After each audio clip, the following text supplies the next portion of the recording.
एक संत थे, एक महात्मा था, एक फकीर था। गांव में चारों तरफ चर्चाएं थी। बोला गांव में एक ऐसा संत आया है, एक ऐसा फकीर आया है जो भी बात कहता है वो सत्य हो जाती है और सही साबित होती है। दूर दराज के लोग उनके पास राय मशवरा करने के लिए आने लगे। अलग अलग गांवों से, आसपास के गांव से हुजूम का हुजूम उमड़ पड़ता था। लोग बहुत सारी उम्मीदें लेकर अपने समस्याओं के समाधान के लिए उनके पास आते थे और महात्मा, संत, फकीर निस्वार्थ रूप से उन्हें अपनी बातें बताता, उनकी बातें सुनता और कह देता और उस हर विपत्ति का, समस्याओं का समाधान भी हो जाता। लोगों में ये बातें होने लगी कि उनको भूत भविष्य का सब पता है, वो सब कुछ जानते हैं, वो मानवीय संवेदनाओं को समझते हैं, वो इंसानों के जज्बातों को समझते हैं, जज्बात समझते हैं, बहुत सारी बातें। बस गांव में चर्चाएं थी तो उस महात्मा की, उस संत की, उस फकीर की। अब जैसा कि आप जानते हैं कि हर गांव में 2-3 लोग इस तरह के होते हैं जो किसी की चर्चा सुनना पसंद नहीं करते।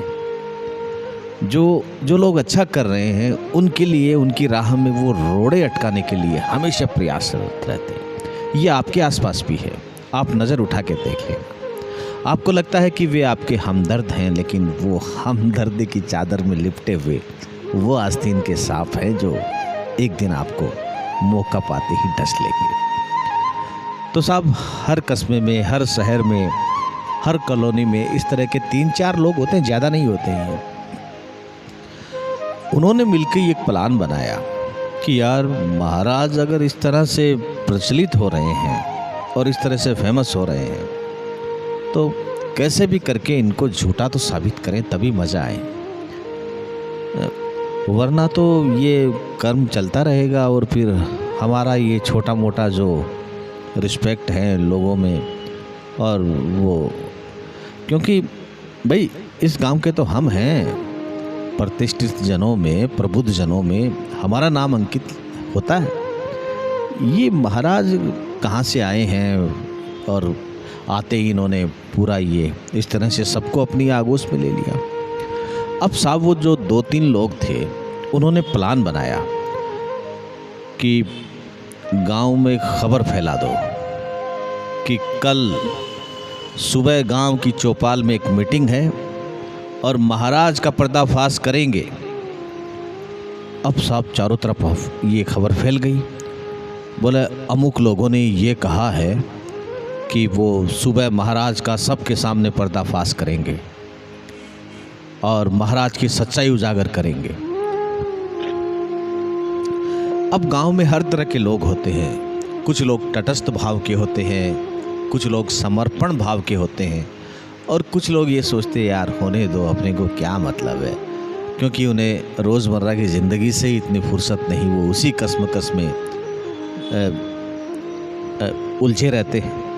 तो साहब अब सुबह का दिन आया, महाराज तक ये खबर गई, सुबह चौपाल लगा, गांव के पंच लोग बैठे और बढ़िया बढ़िया हुक्का पगड़ी बांध के सारे लोग बैठे। और अब वो जो उदंडी लोग थे वो आए। महाराज अपने सीधे सादे लिबास में सबके बीच आके खड़े हो गए और कहा, सदन का जो भी आदेश है हमें स्वीकार है, कहिए किसको क्या पूछना है। अब जो उदंडी लोग थे उनमें से एक ने कहा कि महाराज आप जो भी बताते हो वो सारी बातें सत्य होती है, ये पूरा गांव जानता है और आप भी जानते हो। उसकी वाणी में इतना तेज था जैसे कि किसी छुटभैया राजनेताओं की वाणी में तेज होता है। तो बोला बेशक आप पूछिए, आपका क्या सवाल है। अब जो सवाल करता थे उन्होंने क्या किया, उन्होंने एक चिड़िया अपने हाथ में लेकर और चिड़िया के गले पर अपना अंगूठा लगा दिया और जेब में डाल ली। कहा, महाराज आप ये बताएं कि मेरी जेब में जो चिड़िया है वो जिंदा है या मरी हुई।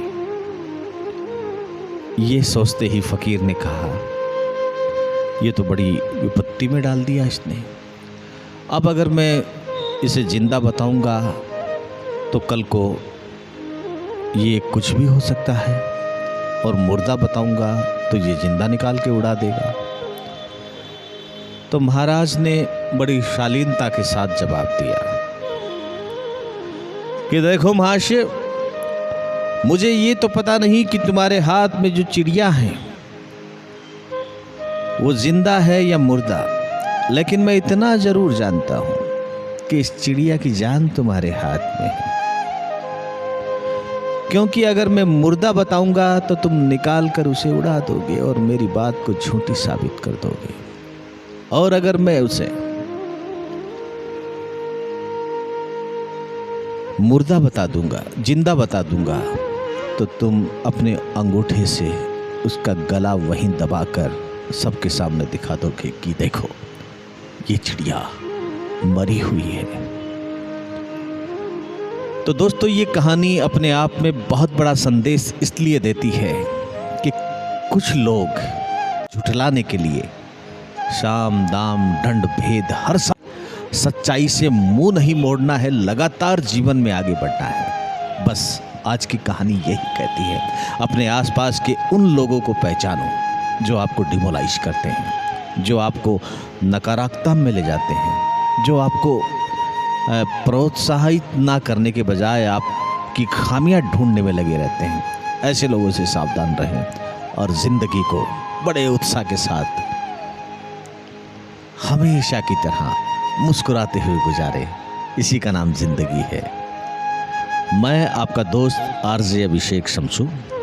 अगर आप लोगों को ये कहानियाँ पसंद आ रही है तो आप लोग अपने इस चैनल को सब्सक्राइब करें, लाइक करें, शेयर का बटन भी काम में लें, अपने दोस्तों तक भी ये प्रेरक कहानियाँ भेजें। जय हिंद, जय भारत।